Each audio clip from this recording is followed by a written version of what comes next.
Hello, my name is Leland Green, and this is my Physics 2211 Lab 4 Oscillations Lab Report. As an introduction, the purpose of this lab was to observe the motion of a mass attached to a spring where the mass oscillates. From there, we can create a computational model of all the different energies involved. Overview. The spring oscillates in a precise way, and the motion is repetitive and can be modeled well. The system and the surroundings. For the system was the spring, the gravity, and the mass, and there was nothing in the surroundings, ideally. And since we want to use energy, it was easier if we included everything in the system. Some fundamental principles included Newton's second law, the momentum principle, which relates the net interaction between the system and surroundings to observed position of the system. And that equation is force is equal to mass times acceleration. We also used the velocity update formula and the position update formula. Gravity was also involved, which was pulling the mass spring system towards the ground. We also had the spring force, which is equal to the spring constant multiplied by the compression or extension of the spring times the unit vector. And then the big principle was the energy principle, which describes the total change of energy in a system, which is equal to the work of the surroundings plus Q. In this case, the change in energy was 0, and we had the change in gravitational potential energy and the change in spring potential energy and the change in kinetic energy. And those equations are seen below.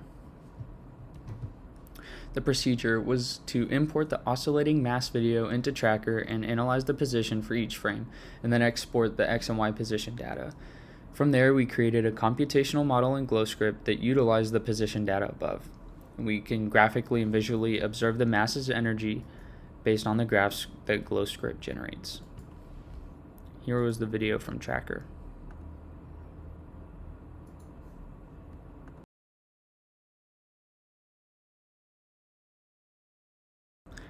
As you can see, the mass oscillated back and forth.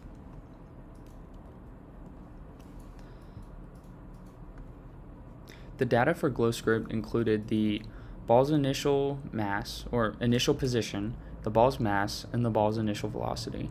We also included the spring constant and the relaxed length of the spring.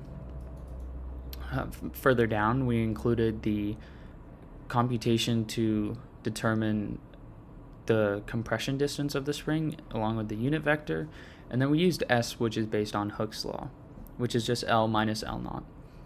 We included the different formulas for kinetic energy, gravitational potential energy, spring potential energy, and then the total energy.